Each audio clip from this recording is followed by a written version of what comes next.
Joseph was one of the 12 sons of a man named Jacob in Canaan. He had 10 elder brothers and one younger brother. Joseph's mother had died when she gave birth to his younger brother. Joseph and his brothers helped their father in the field. They also herded the sheep. Joseph was the favorite child of Jacob since he was young and innocent. Jacob spent a lot of time with Joseph. This made the brothers very jealous. On his 17th birthday, Jacob gifted Joseph a beautiful coat that had all the colors of the rainbow on it. Joseph was very happy, but his brothers were not. They were now even more jealous. They felt that their father did not appreciate all the hard work they were doing for him. One night, Joseph had a strange dream. He was very excited, and he went to his brothers who were herding the sheep. "Hey, Simeon, I had a very strange dream yesterday night. You should hear this." Oh, look! Daddy's little pet had a dream. Don't waste my time, boy. I have a lot of work to do. I can't sit and dream all day like you.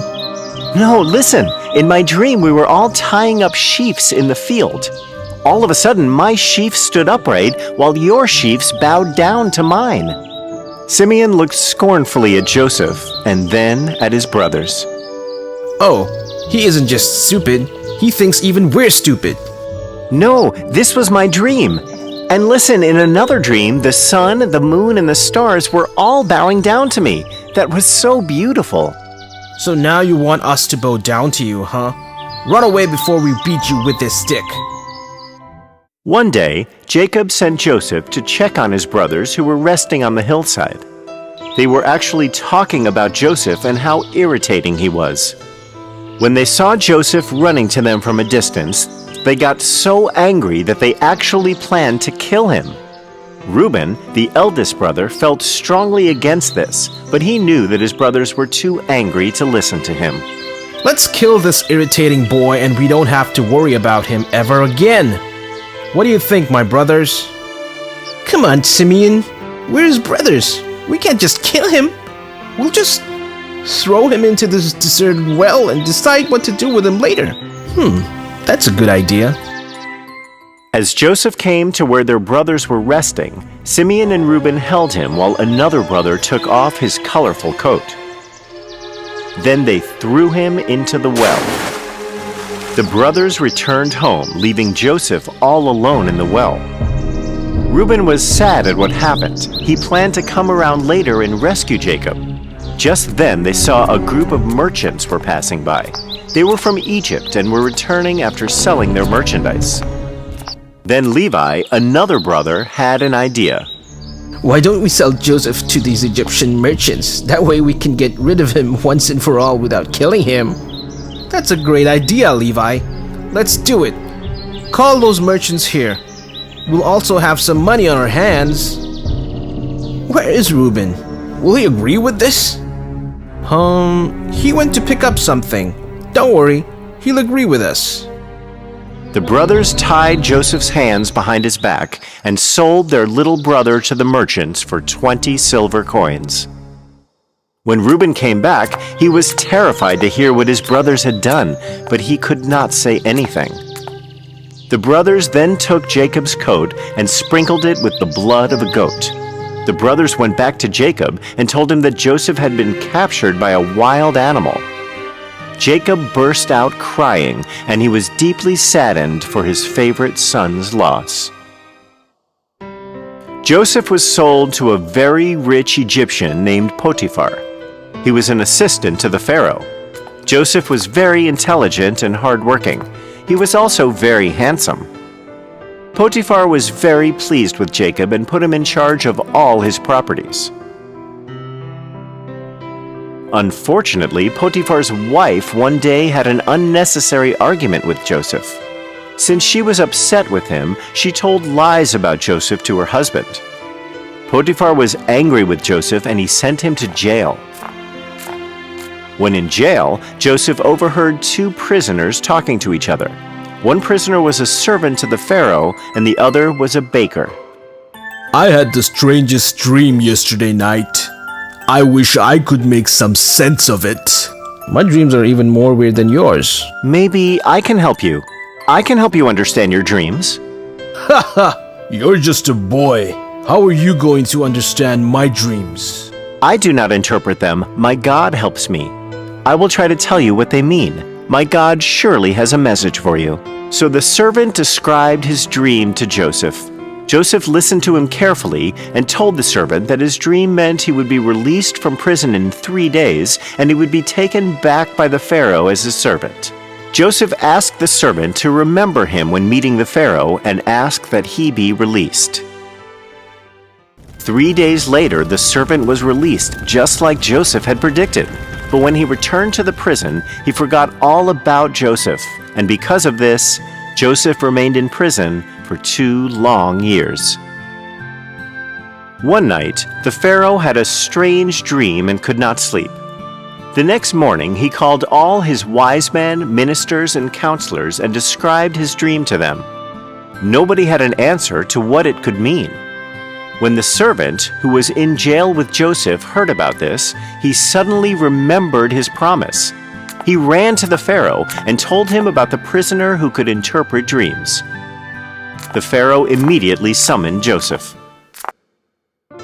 "So, my servant says you can interpret dreams. He tells me you are extremely gifted." "I am not capable of such things, Your Majesty. My God works through me. He can give you the meaning of your dreams. Describe your dream to me." "Very well. In my dream, I saw 7 fat cows eating grass in a field. Then 7 thin, ugly cows rose up from the river Nile and swallowed the 7 fat cows. What does this mean?" Joseph listened to the Pharaoh and then closed his eyes for some time. He walked across the room and came back to the Pharaoh. "My lord, this dream you just described is very symbolic. It is a message from God. God is telling you that a great famine is coming. It will last for 7 years. There will be no food to grow, no rains. A lot of people will starve and die." "Oh, that is terrible news. We are all doomed then." "Wait, my lord, I am not finished yet. The dream came to you as a warning from God to prepare for the famine. There will be 7 years of plenty before the famine, so you can store up on food grains and livestock and other supplies during this period.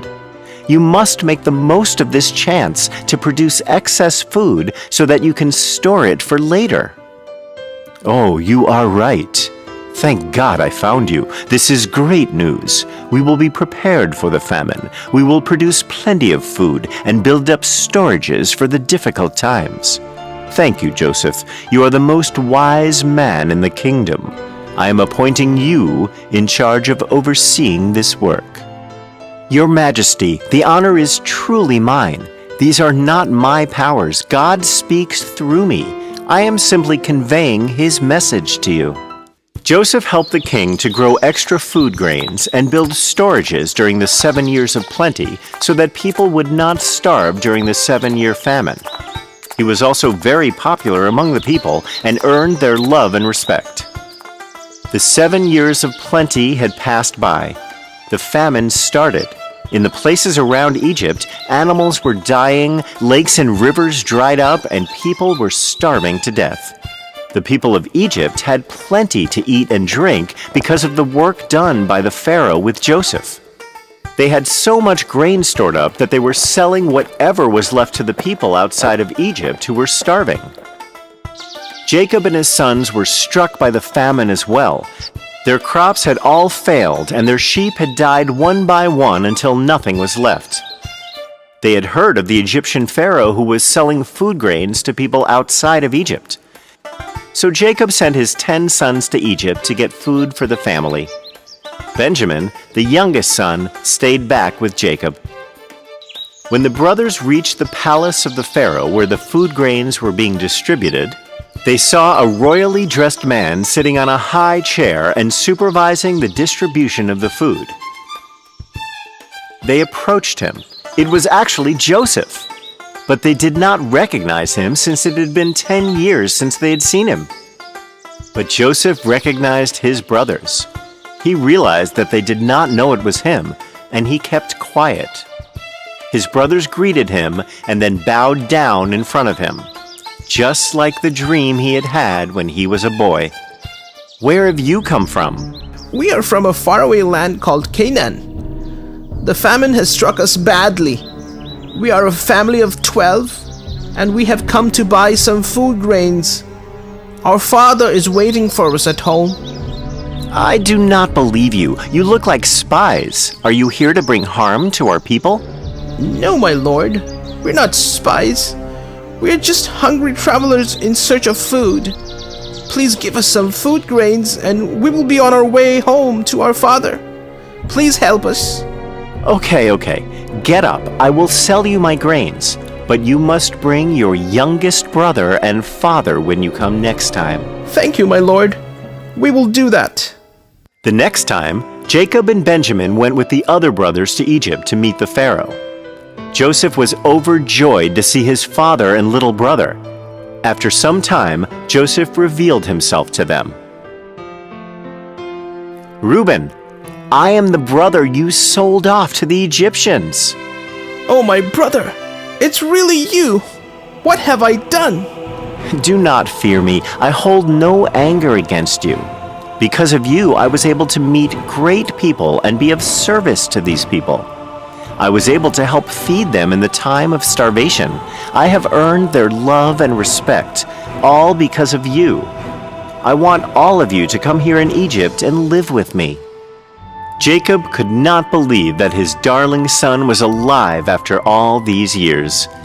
He ran to him and hugged him, while his brothers bowed down to him, just as he had dreamt many, many years ago.